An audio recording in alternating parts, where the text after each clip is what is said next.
Welcome to the Weird Warriors podcast. I'm Max. Yes, he is. And I'm Rich. Hey, and on this podcast, we will be discussing the Weird War Tales comic book series published by DC Comics from 1971 to 1983. On this episode, in particular, we'll be taking a look at Weird War Tales number 76. But first, Rich has a little something to say to you.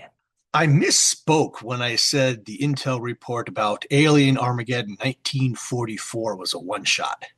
3 total issues came out for the title before either Dren Publishing went under or the title was canceled. So I had to go out and get the missing 2 issues. Too bad, because I would have picked up the run. I was in. Also, since I'm always working for you, I added yet another album to the FB page, Graveside, an album of grave markers for those WWT creators, honorary or otherwise, that have one. Grizzly? Mayhaps.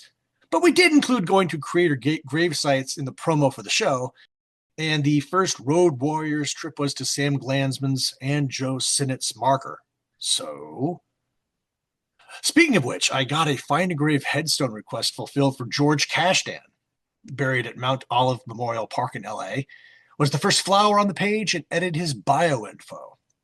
And I picked up Sue Glanzman, Sam's widow, and went with the family to the Fenimore Art Museum in Cooperstown, New York to see Exploring Calvin and Hobbes in December.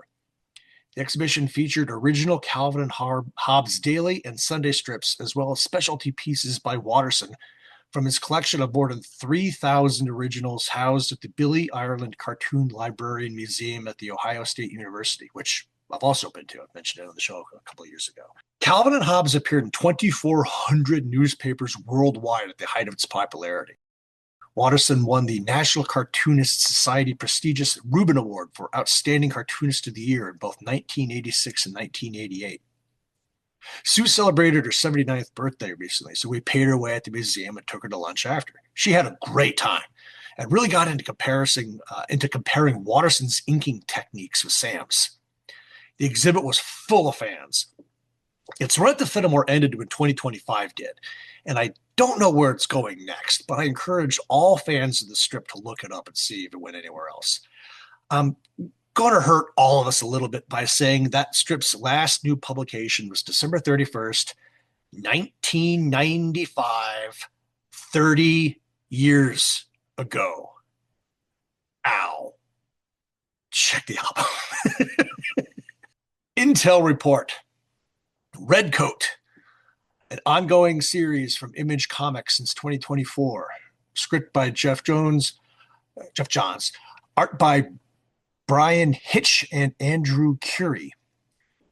British redcoat and all-around rogue Simon Pure mysteriously became immortal in 1776 after a run-in with the clandestine cabal known as the Founding Fathers, which included George Washington, John Hancock, and many other prominent American Revolutionary War leaders. Since that fateful day, Simon has led a life of adventure and avarice, rubbing elbows, and sometimes fists, with many of history's most renowned figures, including his nemesis Benedict Arnold, Albert Einstein, Annie Oakley, and many more. One thing they all agree on, they never want to see him again. But what are the true origins and extent of Simon's power and the mysterious organization behind them? And how has it secretly shaped America and the world? Simon's on a quest to find out. Yeah. I'm signed up for this one and have been completely enjoying the ride. Get this. Yeah, I've been reading Redcoat too, and Geiger at the same time, and I recently caught up to issue 20 of Redcoat, so I have now met the Northerner that you were talking about, and I've gotten a peek into what his deal is and what he's really doing, and that series is just fantastic. And I'm also, Gail and I are watching that American Revolution documentary, so it's kind of been surreal watching the real history of the American Revolution and then reading an issue of Redcoat. Just fun. Well, that's the same universe as Junkyard Joe, because that was an intel report from like 2 years ago also. Oh yeah, I loved Junkyard Joe, and I can't wait for them to do more with him. I mean, he's popping up in Geiger. Yeah, it's all tied together, those 3 books in particular, and it's been fun reading all 3 of them. I haven't been reading Geiger. It just doesn't lunge out at me. but I like Junkyard Joe, and I'm totally digging Redcoat. Well, that's what I like about this Ghost Machine line is yes, some of the books are tied together, but you can just pick one you like and stick with it. And you're not totally lost at all. Like if you don't want to read Geiger, because yeah, it's post-apocalyptic gonzo stuff. It's my domain. I love it. But if you just read Redcoat, you're not missing much. Johns fills you in enough. So big ups to the whole Ghost Machine line in general over here, as far as the Weird Warriors podcast is concerned, I'd say. Cover detail, art by Joe Kubert, 40 cents. Weird War Tales is blue on white. A werewolf in tattered clothes bursts out the second story window of a burning building towards three French soldiers from the early 1700s, toting swords, shields, and spears. Cover date, June 1979. Date of release, March 6th, 1979.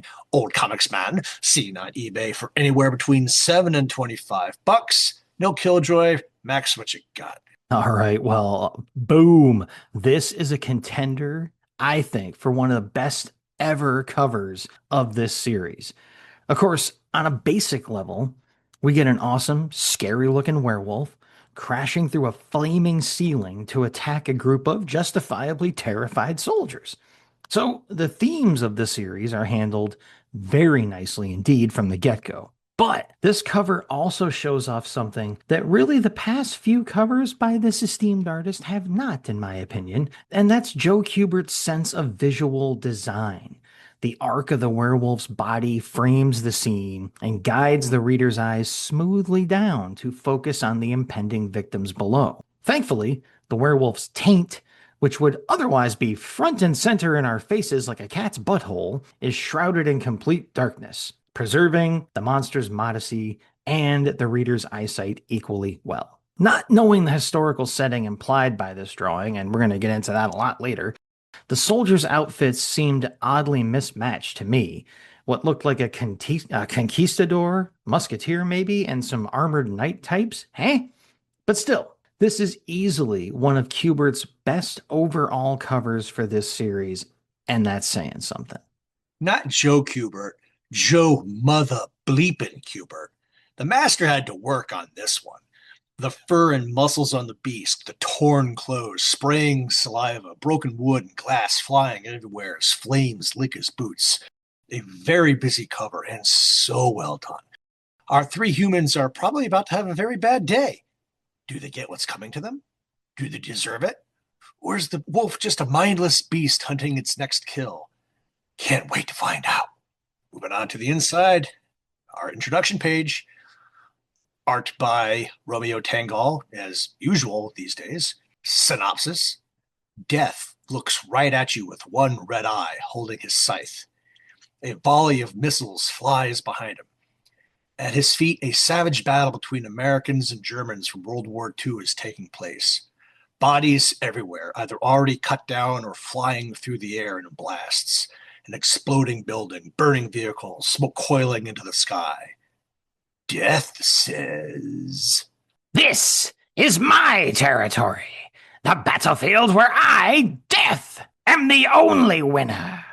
Many are the ways men come to my land, and many the ways they depart. But in the end, it matters not where they go, for they are still mine when the tale is told."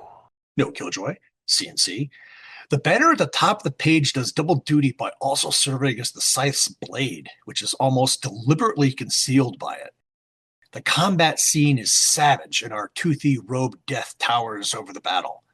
There's an American about to bayonet a cowering German in the lower left corner. The flying missiles actually detract from the set battle. Get rid of them entirely, and maybe replace them with a period-correct aircraft flying ground support. A small gripe. Tanghal's clicking. 2 for 2 early on in this book. Yeah, I mean, my CNC is going to largely kind of paraphrase what you said, but for one thing, I feel Death's dialogue here is almost accidentally pretty deep, touching on the idea that war exists only to feed death itself, and everything else is just window dressing. Sure, Almost all of the intro speeches imply the same thing, but this one seemed to hit on it in a way that felt more bleak and blunt than all the others. As for the drawing itself, I think it's safe to say we have an almost total winner on our hands here. The one-eyed Reaper is excellently rendered, and I love, as you drew attention to as well, the handle of the scythe extends into the foreground, framing the scene and establishing Death's domain over the proceedings at the same time. It's a neat effect. The battle below is positively brutal, and I gotta say, again, tying in with your last bit here, I'm kind of proud of myself in that I actually made a note to question the period correctness of those rockets. Where's my sticker? All right, opening up this issue after that great cover and excellent intro page, we have our first story, and it's called The Firebug.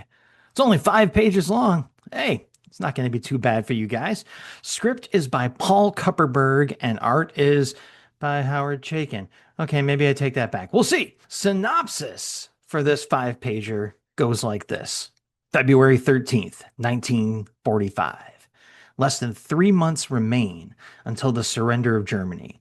Yet, in the snowy forests of France, soldiers of the Reich fight on, and some, like Corporal Wolfgang Schreck, enjoy it.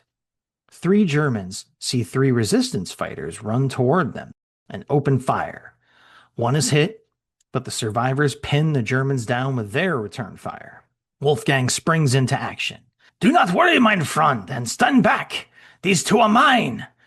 Liquid fire spews from his flamethrower, and Wolfgang Schreck watches in pleasure as cloth and flesh alike are consumed by fire. Always by fire. Despite the risk of being heard by nearby Americans, Schreck lingers to watch the blaze.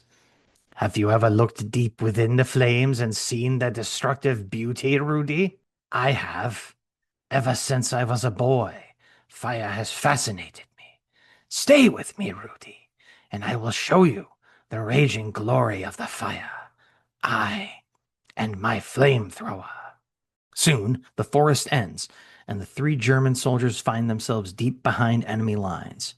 Discovered by a U.S. patrol, the Germans have to run for it, stumbling on a lone American soldier and a jeep in their flight.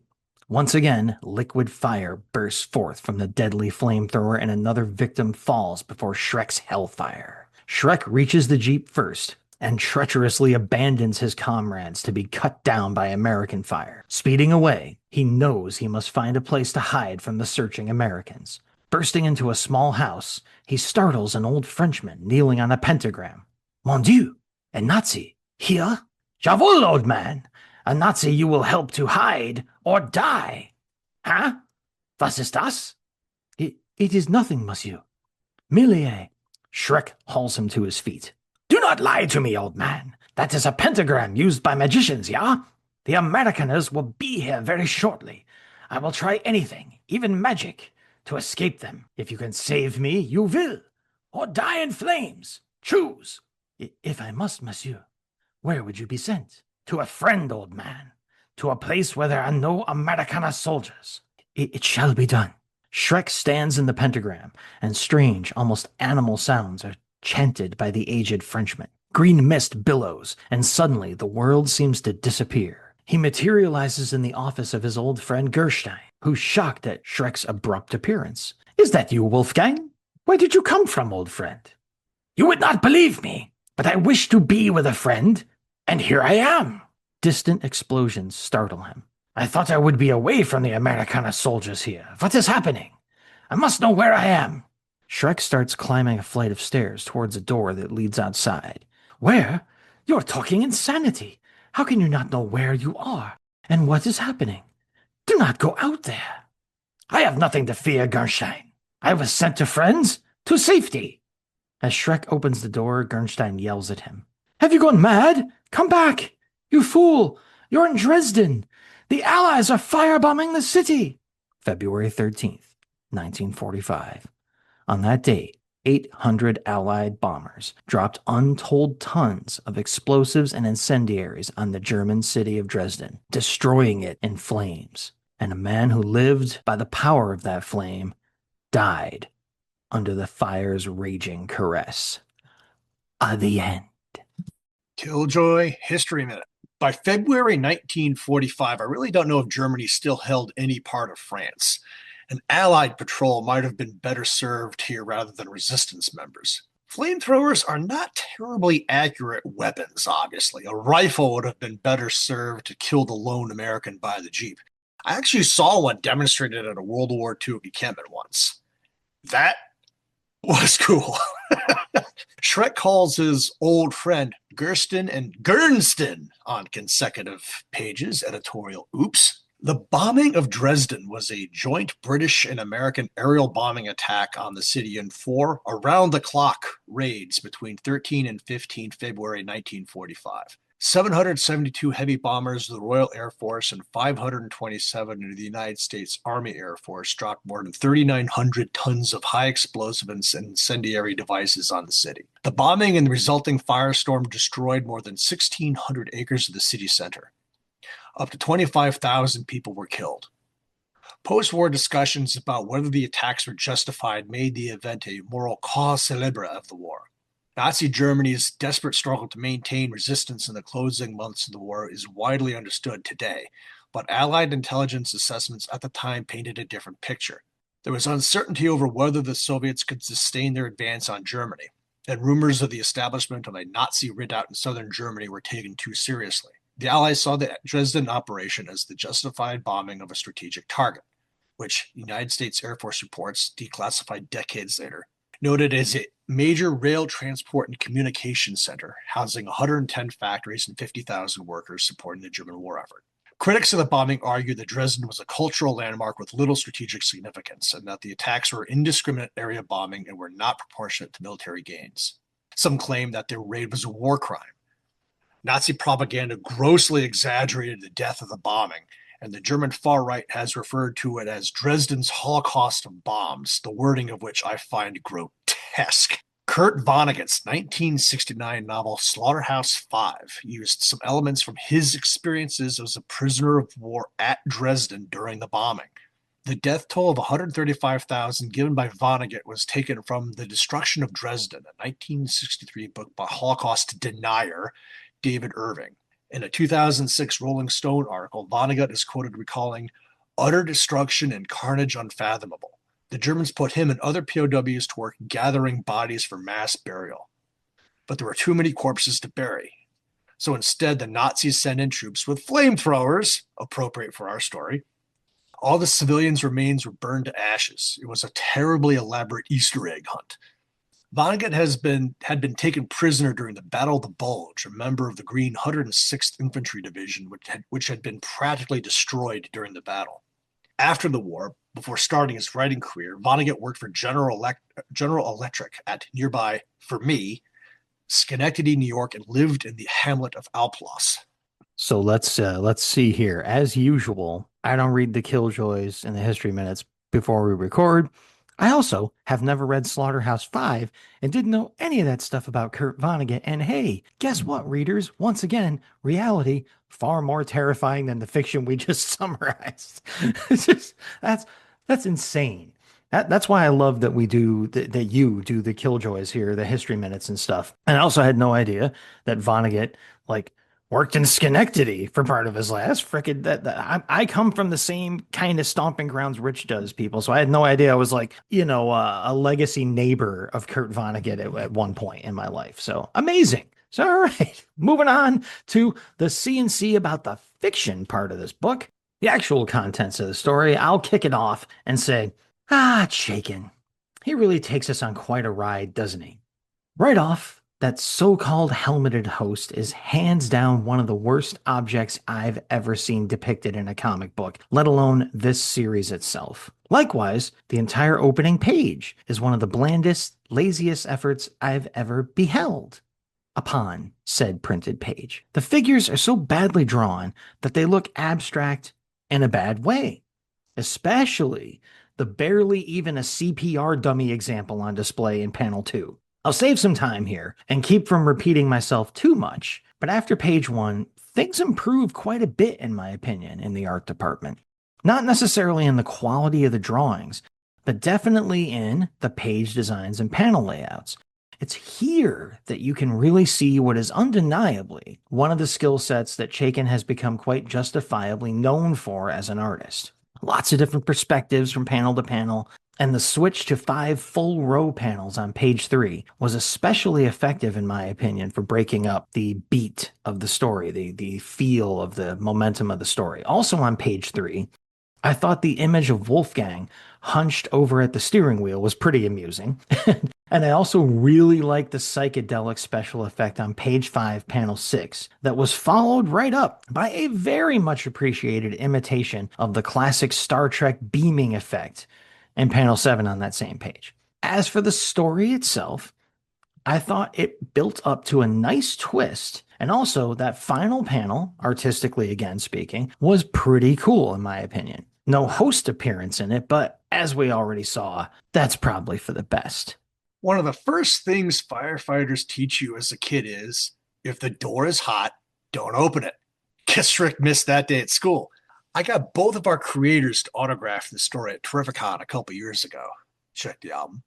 Page 2, panel 2 is another panel where Klaus Janson obviously learned from Chaykin's techniques. Colors and inks are solid. Likewise, for the end panel of the story, bombers unloading their payloads over an already destroyed city as flak is fired up at them. Blacks and oranges painting a grim photo of skeletal buildings engulfed in flame. But otherwise, as usual, Chaykin's crap art detracts from a story of karma. Not many art callouts, and a lot of my CNC was Killjoy. I will, however, still reluctantly give this a thumbs up, probably for the history minute. Next up, Wreck of the Ophir. 6 pages. Script by Martin Pasco / Wyatt Guan. Art by Jerry Teleoc. During the reign of Louis XIV, the French systematically harassed and scourged the settlements of the Huguenots, a group of Protestants unlucky enough to disagree with Louis as to their religion. The schooner Ophir, commanded by Martin Goncourt, was attacking villages along the Gulf of Lions, the start of another forgotten episode in the endless history of the Weird War. The French seemed intent on making the Huguenots pay for their heresy in this world, rather than waiting for the justice of the next. None were spared. There were few prisoners. One was brought aboard and presented to Goncourt. "What do I do with this one?" the soldier asked. "When we reach the sea, drown him. That's the only way to keep his poison from spreading." "And we will reach the sea soon?" "No, there will be a full moon tonight. We will use the light to sail up the Rhone and find more of their damned settlements." Yet, as the ship sailed forward, the night grew steadily darker. The helmsman voiced his concern.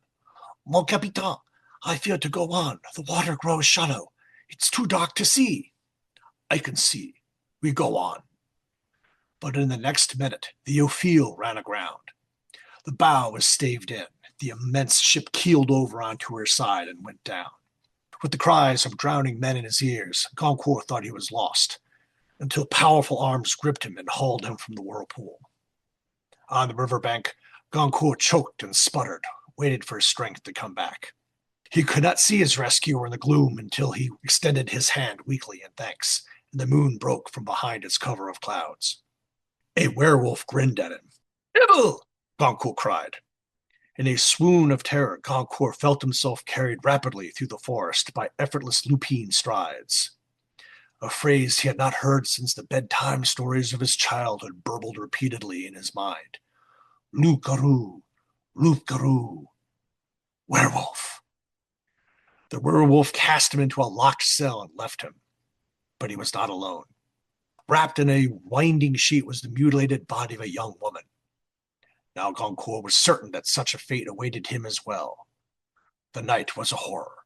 Howls, roars, whimpers, the sounds of tearing came to him from above. 3 times he heard heavy footsteps pad past his cell. Toward dawn they approached again, and Goncourt sent a last prayer to his maker. When the door opened, Goncourt saw a werewolf in the dress of a Huguenot minister. "So, Monsieur Goncourt, do you recognize me? Do you know this place?" "No." "There lies my wife. Your crew murdered her yesterday when they sacked this village. I was captured and put aboard your ship. You ordered me drowned." "You remember now. Bien. I was bewitched into a werewolf many years ago. When the moon rose, my wife would lock me in here at my urging to keep me from harming others. For years, I harmed none.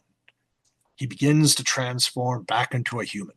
When I rescued you tonight, I was torn with hunger and conscious. I had every reason to kill you. Why didn't I? I don't know. I am a man of God. I heard you praying. You command a mighty ship. I am captain of nothing but my own soul.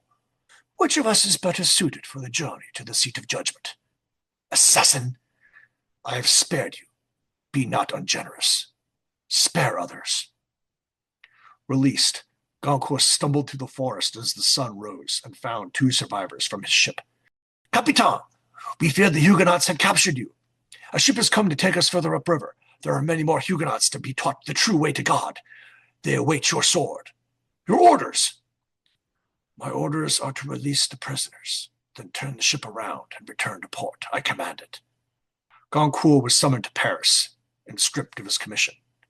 He lived not much longer, but died a wiser man because of the Weird War. Killjoy History Minute. The Huguenots are a religious group of French Protestants who held to the Reformed Calvinist tradition of Protestantism. The term, which may be derived from the name of a Swiss political leader, the German Burgomaster Viscount Hugh, was in common use by the mid-16th century. Huguenot was frequently used in reference to the Reformed Church of France from the time of the Protestant Revolution. In his Encyclopedia of Protestantism, Hans Hildebrandt wrote on the eve of the St. Bartholomew's Day massacre in 1572, the Huguenot community made up as much as 10% of the French population. By 1600, it declined to 7 to 8%, and was reduced further late in the century after the return of the persecution under Louis XIV, who instituted the Draconides to forcibly convert Protestants, and then finally revoked all Protestant rights in his Edict of Fontainebleau in 1685. The Dragonnades involved the billeting of dragoons of the French royal army in Huguenot households, with these soldiers being given implied permission to mistreat the inhabitants and damage or steal their possessions. Soldiers employed as part of this policy were derisively referred to as missionary dragoons. In 1686, the Protestant population sat at 1%. The Huguenots were concentrated in the southern and western parts of the Kingdom of France. As Huguenots gained influence and more openly displayed their faith, Catholic hostility grew. A series of religious conflicts followed, known as the French Wars of Religion, fought intermittently between 1562 to 1598. The Huguenots were led by Jeanne d'Albret, her son, the future Henry IV, who would later convert to Catholicism in order to become king, and the Princess of Condé. The wars ended with the Edict of Nantes of 1598, which granted the Huguenots a substantial religious, political, and military autonomy. Huguenot rebellions in the 1620s resulted in the abolition of their political and military privileges. They retained the religious provisions of the Edict of Nantes until the rule of Louis XIV, who gradually increased persecution of Protestantism until he issued the Edict of Fontainebleau in 1685. This ended legal recognition of the Protestantism in France, and the Huguenots were forced to either convert to Catholicism, possibly as Nicodemites, or flee as refugees. They were subject to violent dragonnades. Louis XIV claimed that the French Huguenot population was reduced from about 900,000 to 800,000 adherents to just 1,000 or 1,500. He exaggerated the decline, but the dragonnades were devastating for the French Protestant community.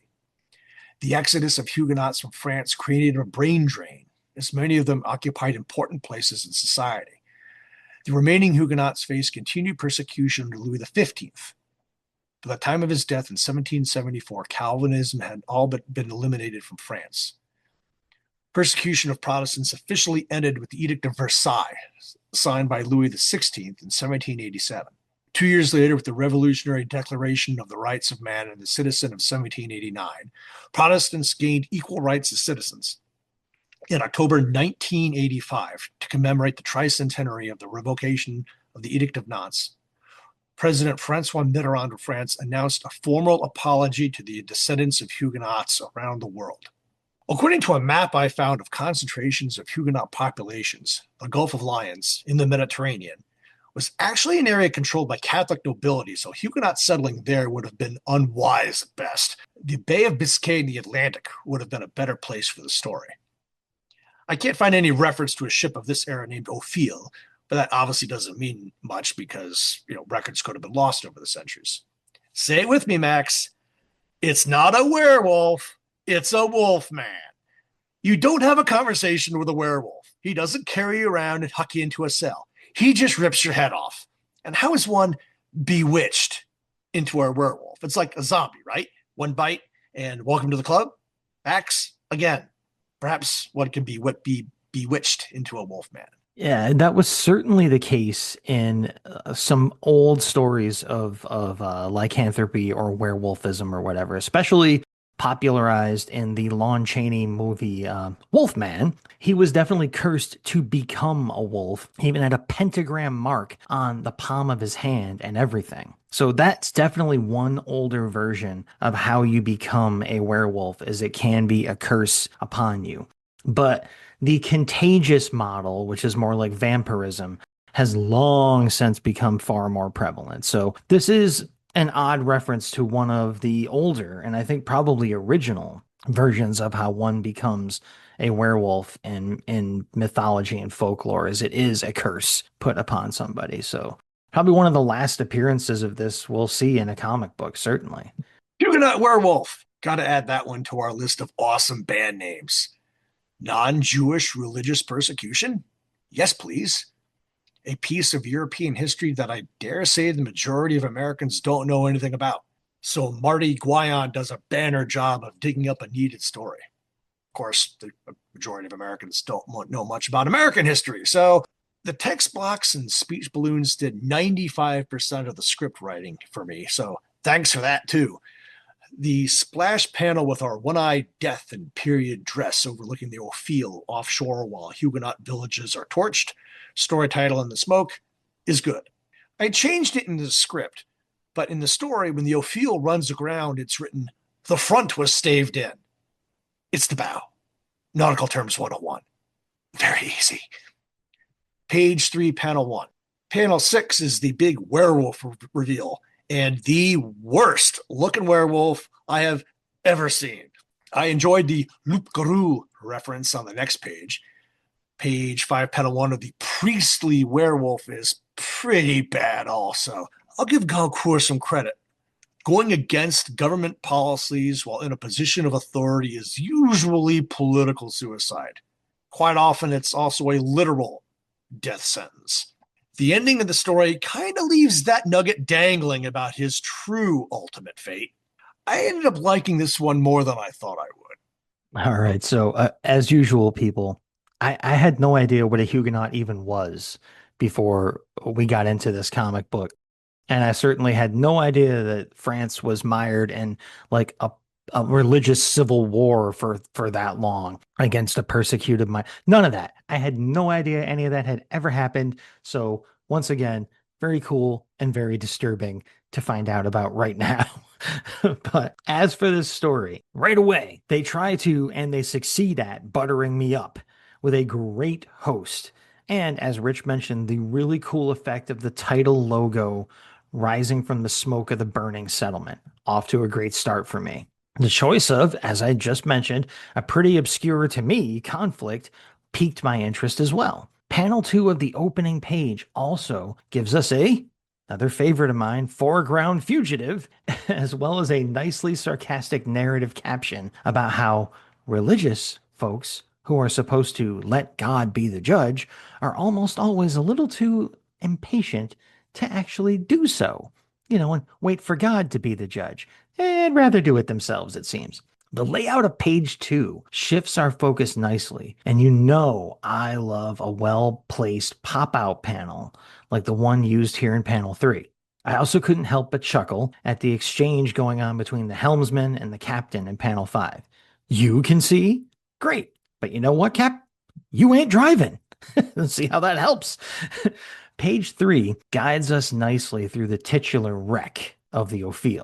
And I like the touch of the captain vomiting seawater in panel 4. But as we've mentioned a few times already, but it deserves it, the reveal of our Wolfman at the very end of the page is equal parts laugh out loud stupid and who's a good dog adorable. This, folks, is not the werewolf we were promised on Kubert's incredible cover. I really like the layout and design of the two panels that kick off page 4, with panel 1 set up as a pop in on panel 2. Also, the narrative caption repeating loop caroo prompted my childhood memories of the whippoorwill calls that I would hear at night when I lived near the woods in Lake Luzerne, New York. So that always puts me in a good mood, intentional or not.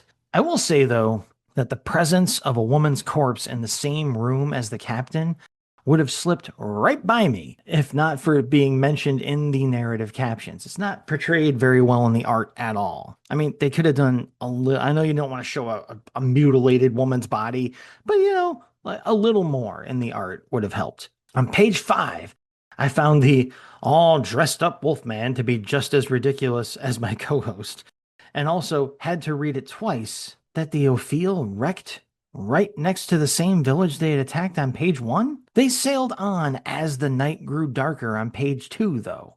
And they ended up right back where they started. It just didn't seem right. Anyway, things end up on a kind of flat tire for me on page 6. But at least the Natalie attired host returns to see us off. To be fair, if you're reading that, it was because the ship sailed upriver, it wrecked. The werewolf cough hauled him ashore, and then those long lupine strides. He may have just been carrying him through the jungle, through the forest, back downstream to the village.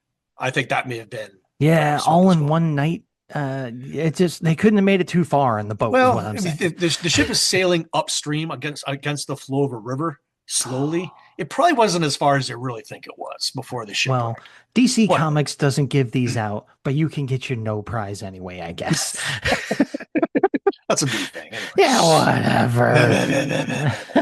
So, all right. In general, though, spoiler alert, I really did enjoy the story, even with the ridiculous Wolfman. That was kind of part of my enjoyment, really, was how bad that was. So, next story in the book, folks. You know how this goes.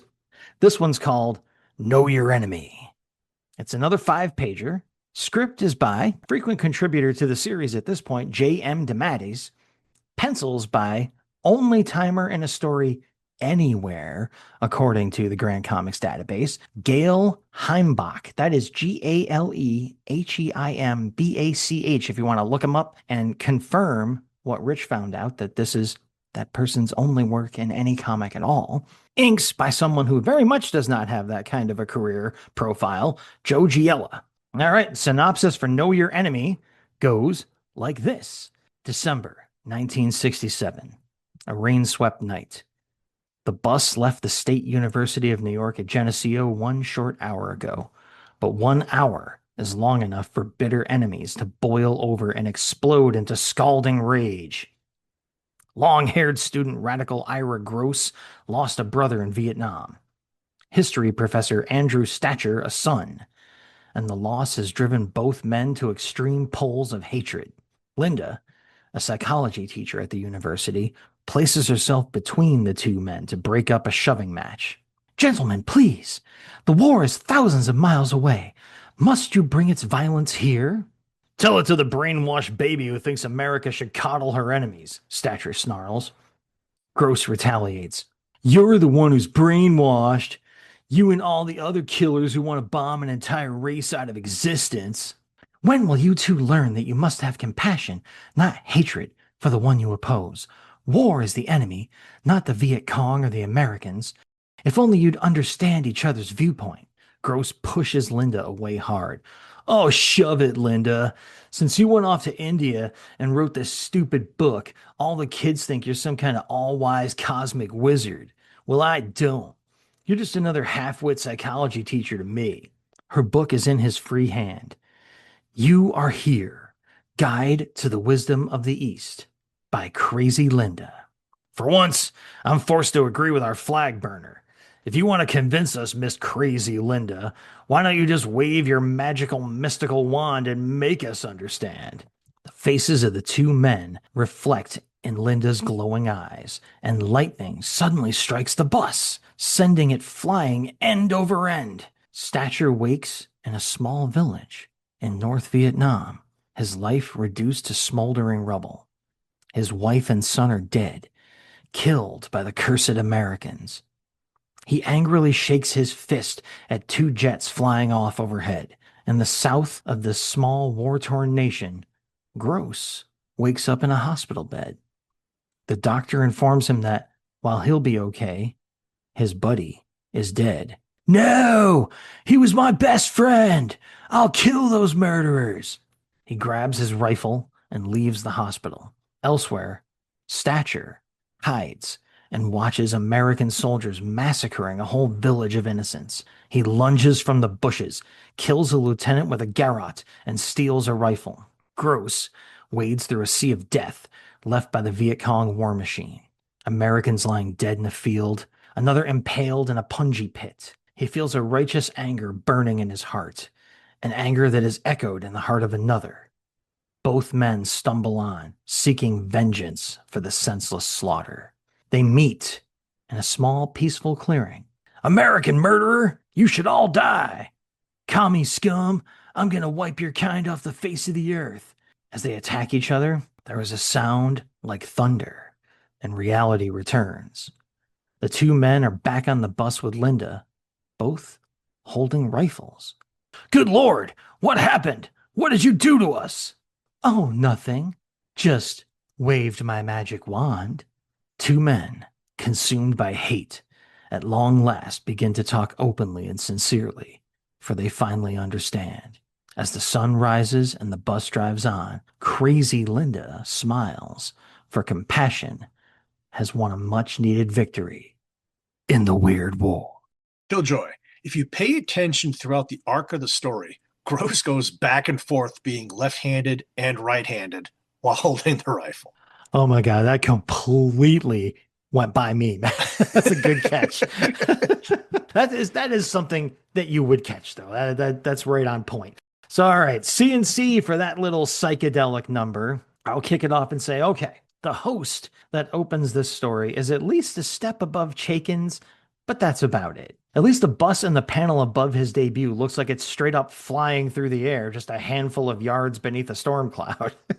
Panel 3 kind of puts the lie to the whole peace-loving hippie stereotype, with our long-haired loony popping his fellow passenger right in the mouth and yelling, "I'll kill you!" Panel 3 shows a certain Don Hackish quality to the art, which momentarily got my hopes up a bit, I'll admit. On page 2, panel 2, it looks like someone taught Puke Bus Rider to use the Force, and I kind of like those very odd, out-of-place, silent panels taking up the 4th and 6th positions on the same page. The next page introduces a favorite comic book design element of mine, the fluffy bordered flashback panels. Plus, Old Man Yells at Planes in panel 3 was nice. And panel 4, our Let's Perpetuate the Endless Cycle of Violence hippie was allowed to recover with a rifle right next to his hospital bed?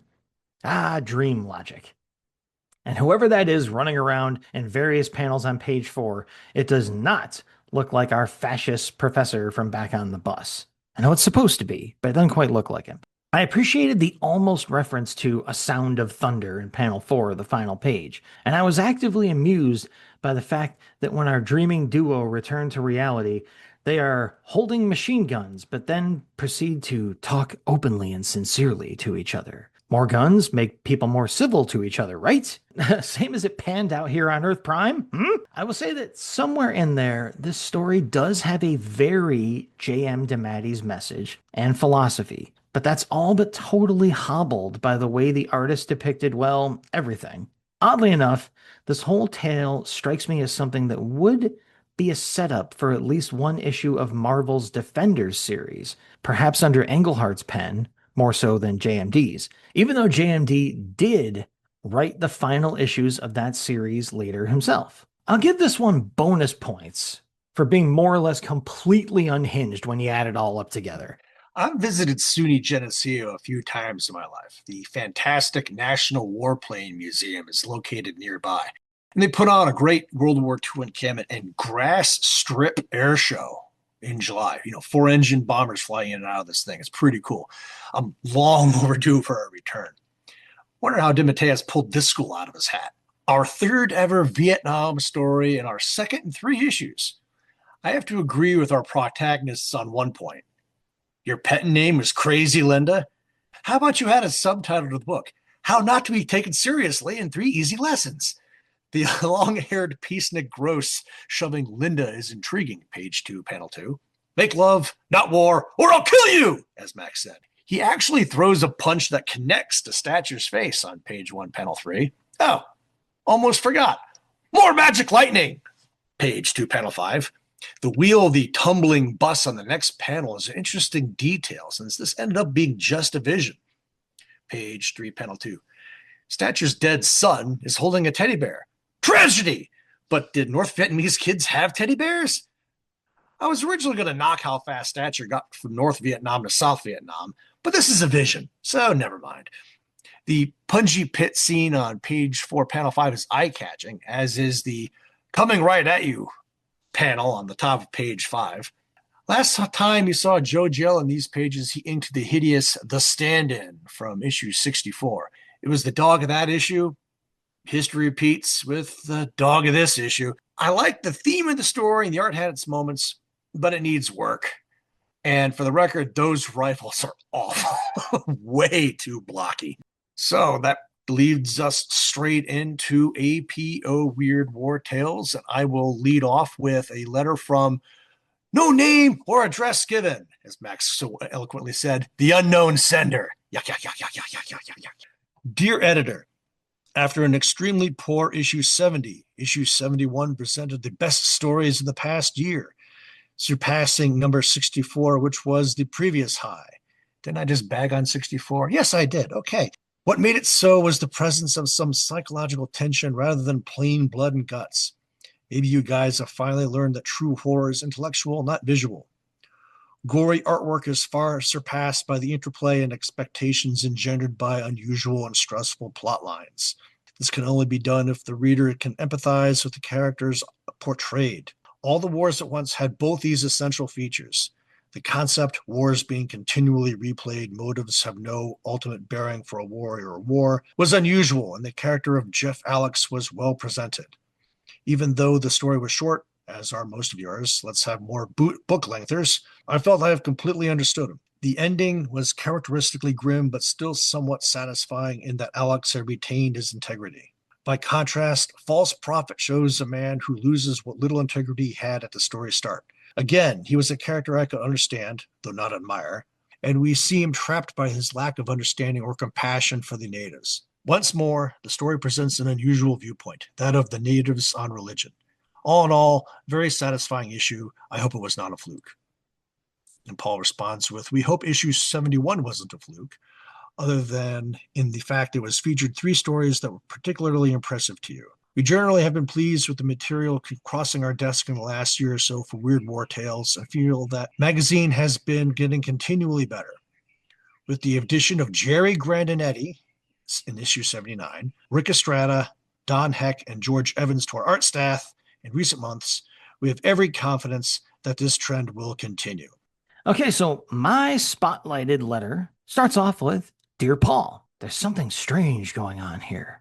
The Weird War Tales I remember was written cover to cover by Jack Olick, George Kashdan, and Arnold Drake almost without exception. Now, in the past half dozen issues, I've seen the names Manhart, Harris, Rozakis, Toomey, Kupperberg, Edelman, DeMatteis, Barr, and now Guion. What the heck's going on? That query comes from Seth Hammond of Roanoke, Virginia. And Paul responds by saying, Time's passing, Seth. That's all. And we're trying to move with the times. George Kashdan's still working for us and working on a couple of new Weird War Tales, even as these words are written. But the other 2 gentlemen have moved their talents to other fields of endeavor. The names you rattled off are graduates of the new class of comic writers, and we're happy to have them with us. We might mention, for the benefit of interested parties, that the stories by Mark Manhart in number 67, and Mark DeMatteis, that's J.M. DeMatteis to you and me here in the future, in number 70, represent their first comics in print. and give them a warm, if belated, welcome to the field. Paul Levitz. So, yeah, a lot of talk here in this letters column about all the new talent that is flooding into the series. So that's nice to see. All right. Well, before we get to our spotlighted ads for the issue, we're going to touch on the Hembeck strip that is part of the Daily Planet extra insert in this issue. And it's, as usual, a 4-panel comic strip. It says Hembeck up the left side of the first panel. And you have Tin of the Metal Men portrayed in all 4 panels. And he starts it off by saying, appropriately enough, "Hi, I'm Tin of the Metal Men." Second panel, he says, "If you're wondering why you don't see us anymore, it's simple. We got canned."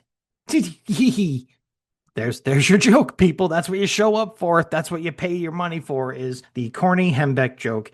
Tin making a joke about the Metal Men being gone because they got canned. Get it? Ba-doom-pa. This was not in GCD again, so I submitted a recommended update again on Christmas. Always working for you. And it was approved the same day. Peeking ahead a couple of issues, I'm discovering missed Hembecks is turning into a trend. So I'll be addressing that in a later episode. Moving on to the aforementioned spotlighted ads. One of the biggest slam dunks for ads in history of the show. I've mentioned DC Comics Presents 10 several times over the course of the show. Superman and Sergeant Rock, one of the first comics I ever bought. I read it to tatters and got a replacement issue years later and had penciler Joe Staton sign it in 2007. Check the album. By the way, the legendary Jack Abel inked it. I had Fred Hembeck sign it too. Check the album. And speaking of GCD not having something, the Hembeck strip in this book was not listed in GCD. So I submitted an update for it. And it has also been approved. Hembeck needs to start cutting me some checks, man. So we have the full page ad for that very issue here. Now it can be told, the incredible team up of the Man of Steel and the hard-hitting Rock of Easy Company. World War II's most sensational secret revealed for the first time. A 2-star battle bombshell exploding everywhere. March 8th. Be there. That's an order. Silhouetted Superman is flying over a barbed wire strewn battlefield. The cover of DC Comics Presents 10 shows Rock leading Easy away from a helmet on a rifle grave marker and a U.S. uniformed Superman punching his way out from the ground from next to it. Rock says, "Sure, all you Joes are mourning the corporal in that grave. He died to save Easy Company, yet we never even knew his name." The opening plot in a nutshell is a massive bomb blows Superman into the past and gives him amnesia. He finds the discarded uniform of a corporal and puts it on, and when Rock finds him, he's dubbed Tagalong. This story was largely retold in 2019's Superman Up in the Sky #3, which was awesome. Rock dubs Superman Kansas. That was penciled by 80 Kubert, so, old school callback. Doing DCP-10 as a special mission is not out of the question. Bare minimum, an intel report, which I suppose this call-out technically is. Awesome book. Yeah, man. I mean, we have to. Before this show wraps up, if we don't do DCP-10, what the heck are we doing here? The first comic you ever bought, as far as your memory goes, which is a hell of a lot better than mine, and it's a Sergeant Rock Superman crossover. Like, does war get any weirder than a Kryptonian combatant? All right, so I'm saying we have to. All right. And for my ads, in honor of that most impactful and awesome house ad, we're going to go a bit house ad crazy here, starting off right on the page that the Hembeck strip is on with the headline story, Iron Crown Missing, which is accompanied by a definitely Joe Kubert drawn panel of Hitler facing off with some guy I don't recognize on the other side, guy in a blue military outfit with mutton chops, looks like a Civil War type guy. And in the middle, you've got the unknown soldier riding a white steed with a saber held high in the air. Now, the ad copy for Iron Crown Missing goes like this. Unknown soldier battles Nazis to reclaim symbol of freedom. Zangaria, I don't know, Rich will tell me. World War II. Can the unknown soldier carry out his mission to save the fighting spirit of the conquered people of this tiny country? It's probably fictional. The Nazis are searching for the Royal Iron Crown, symbol of Zangarian independence for 1,000 years, so they can publicly destroy it and crush the will of the resistance movement. Can the unknown soldier find it with a country against him and a traitor as his only ally? Find out in Heroes Don't Have Crowns by Bob Haney, Dick Ayers, and Jerry Talayoc in Unknown Soldier number 228. Also in this issue, Andy Stewart, combat nurse, must help a soldier repay a coward's debt in a poignant story that deals with human emotions under the pressures of a cruel, inhuman war by Bill Kelly and Fred Carrillo. Don't miss Unknown Soldier number 228 when it goes on sale next week of March 19th. So, normally this is where I would ask Rich if he remembers this issue. He's not going to. He's read 3 million war comics. But Zangaria, fictional country, yes? More than likely.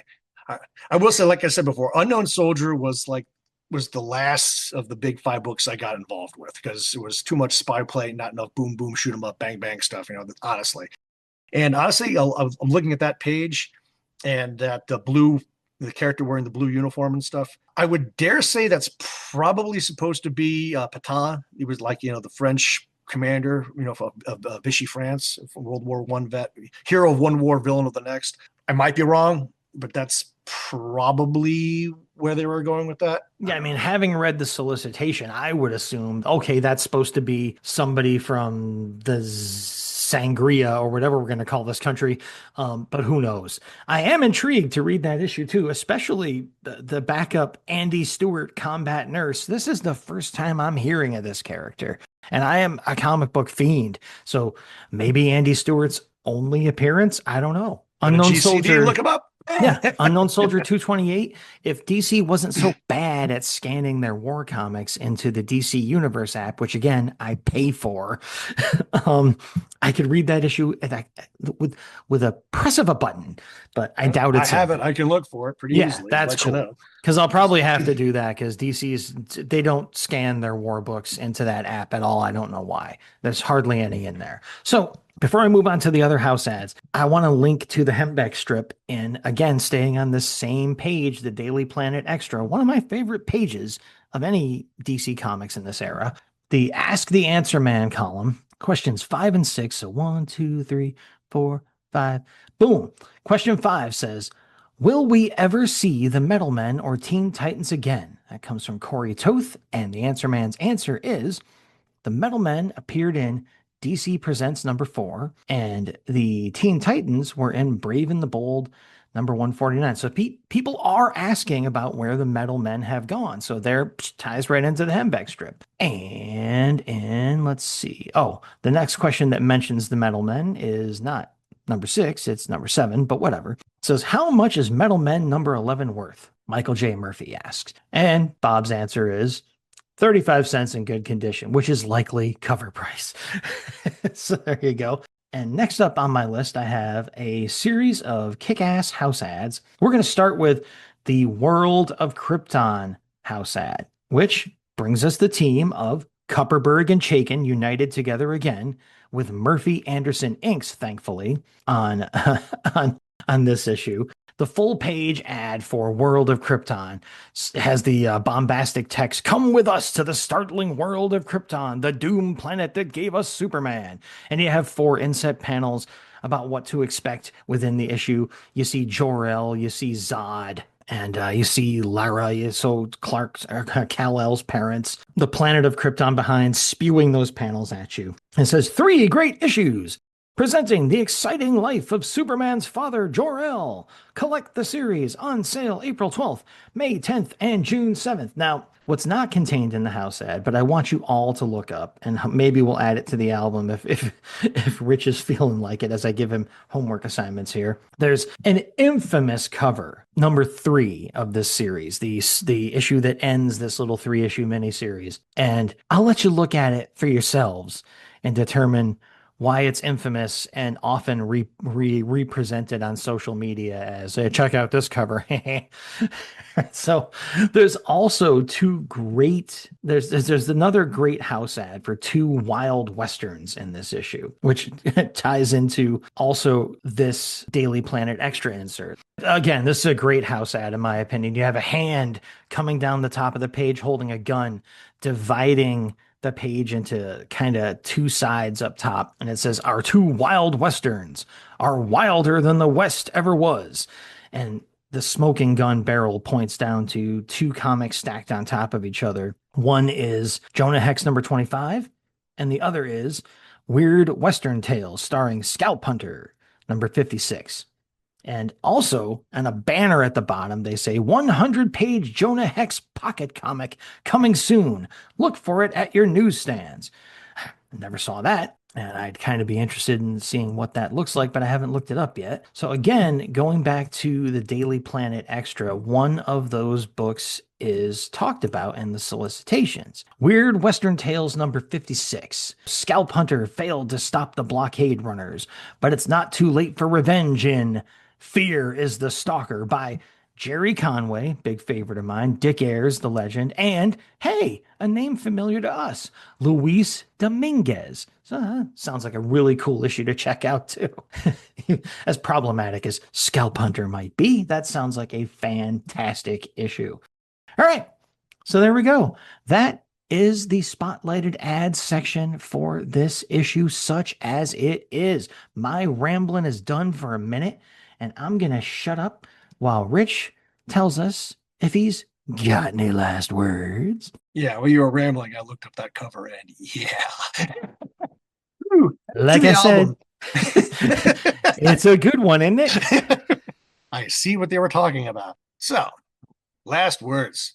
Wreck of the Ophiel comes up on the outside for the surprise win. Maybe it shouldn't be a surprise in a book with Chaikin art and that Heimbach-Giella combo. The History Minutes do a lot of the heavy lifting to put this one on the plus side of the pile. The stories themselves are all pretty good. Yeah, I mean, I gotta admit, the Wreck is the best work in this issue. I don't think that's up for debate. But I gotta admit that Know Your Enemy had just enough crazy behind its eyes to make it my favorite of the issue. Not a bad issue at all, really, as you said. So there you go, folks. That's our last words. Right now, we're cruising on into the Scuttlebutt, cruising on, Wreck of the Ophelia, little nautical pun there, into the Scuttlebutt part of the show, where I remind you, we have an incredibly cool Facebook page. It's the Weird Warriors Podcast Facebook page. What else could it be?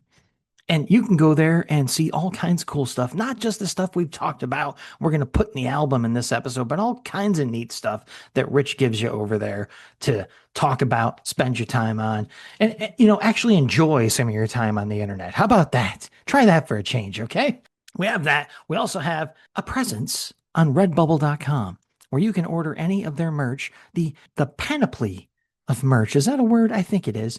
Of merch that they have there. And you can get our awesome logo, which was drawn and designed by Bill Walco himself, put on that merch, sent to you. You send a picture of that merch in your house to us on the Facebook page via Facebook Messenger, and you'll get a Sam Star in the mail. You want one. We shouldn't have any left, but we do.